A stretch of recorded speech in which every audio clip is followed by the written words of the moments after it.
morning, students. I hope that you all are absolutely fine. So today we are going to start with the second part of the chapter, the flower.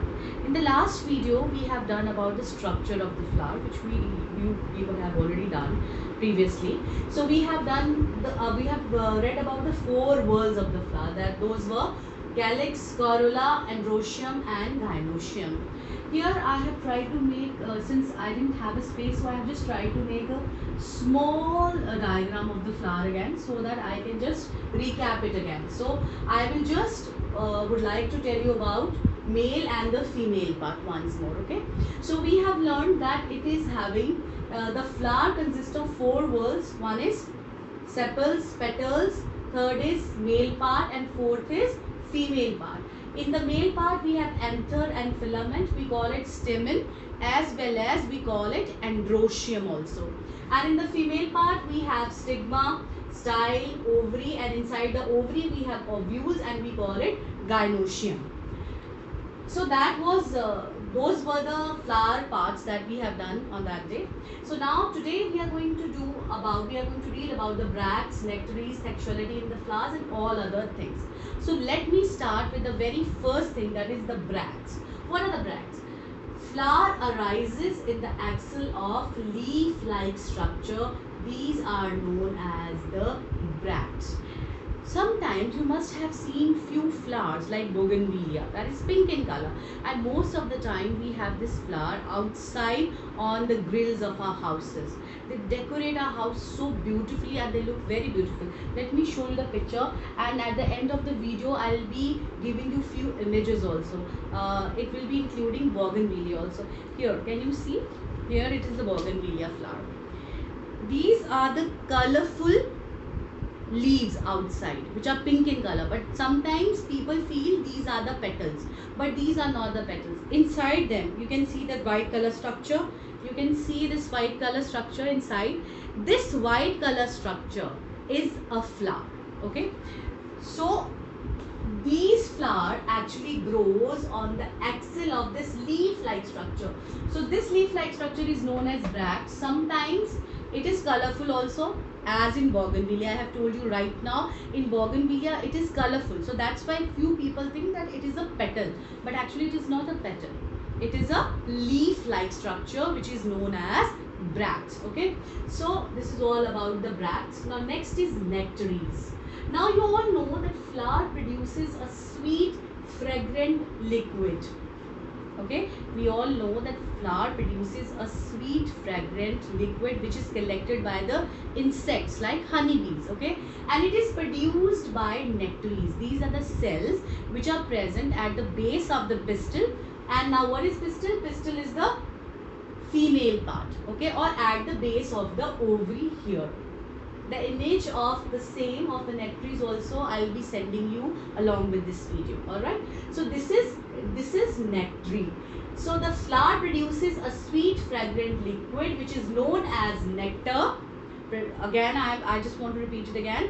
Flower produces a sweet fragrant liquid which is known as nectar, and it is produced by the cells which are at the base of the ovary or at the base of the pistil. We call it nectaries. Those cells which produce nectar are known as nectaries. Alright, and this sweet fragrant liquid is collected by the bees, as we already know. Okay, now sexuality in flowers. The third part we are going to do is sexuality in flowers.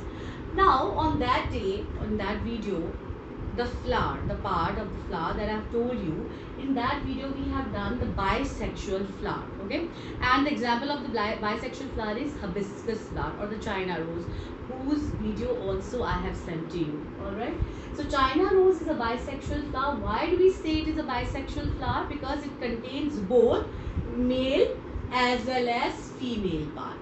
Okay, so the flower which has both male and the female part, we call that flower as bisexual or hermaphrodite plant.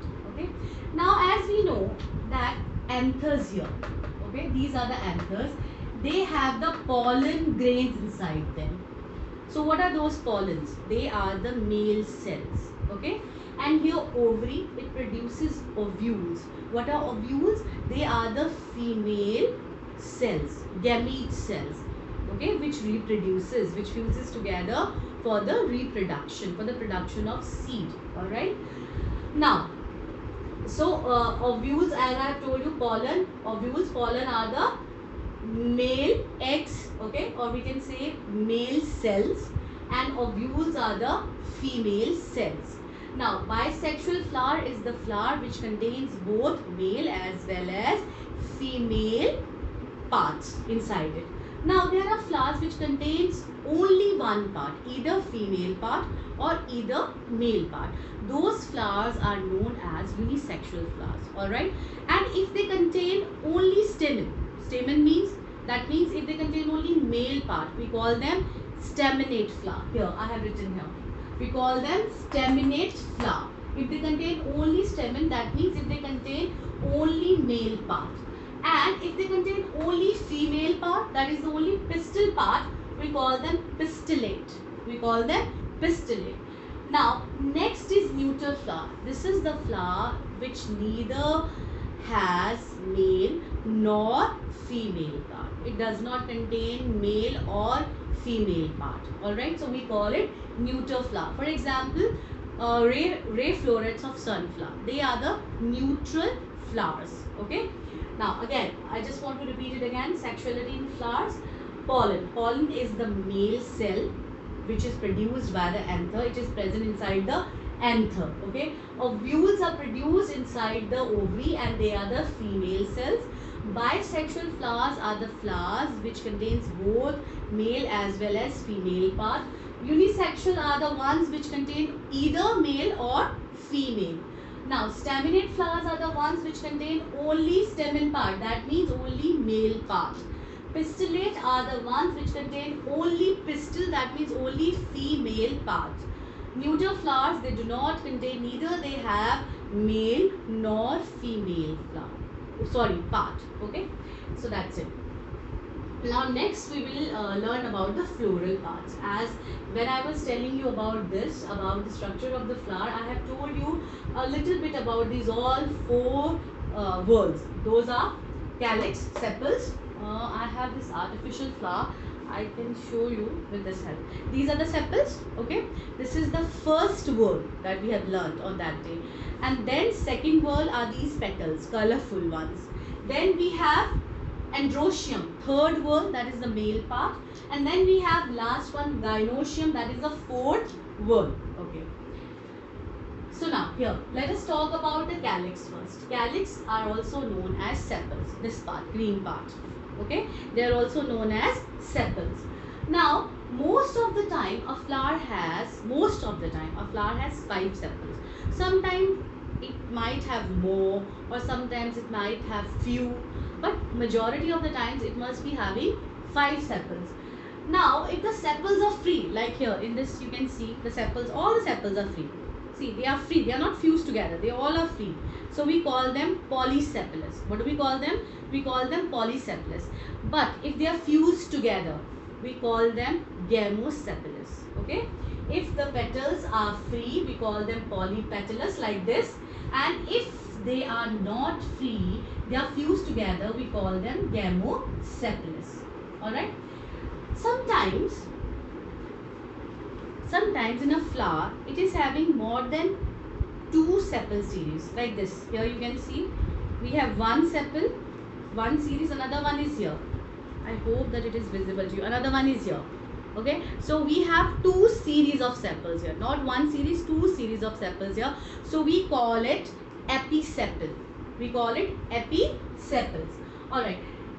Sometimes the sepals are green in color. Most of the time, you know, sepals are always green in color. So we call them sepaloid. And if they are colorful like petals, we call them petaloid. Alright. Now, what are the functions of the sepals? Now, sepals, as I have already told you, that sepals perform photosynthesis since they are green in color and they contain chlorophyll also. Another part, the sepals, they always protect the young bird. Okay, they always protect the young bud. Okay, I know it is a little complex, so let me just explain it once more. It is very, very easy. since you don't have books, so I'll be making a presentation so that I can write these all terms over there. It will be easier for you to understand. Okay, let me repeat it again. Now, calyx, sepals. Most of the time we have 5 sepals. Sometimes we have more. A flower might be having more or few sepals. If the sepals are free, like I have shown you, we call them polysepalous. If they are fused together, we call them gamosepalous. Okay. Sepals most of the time are green in color. Okay. And sometimes very, in few cases they can be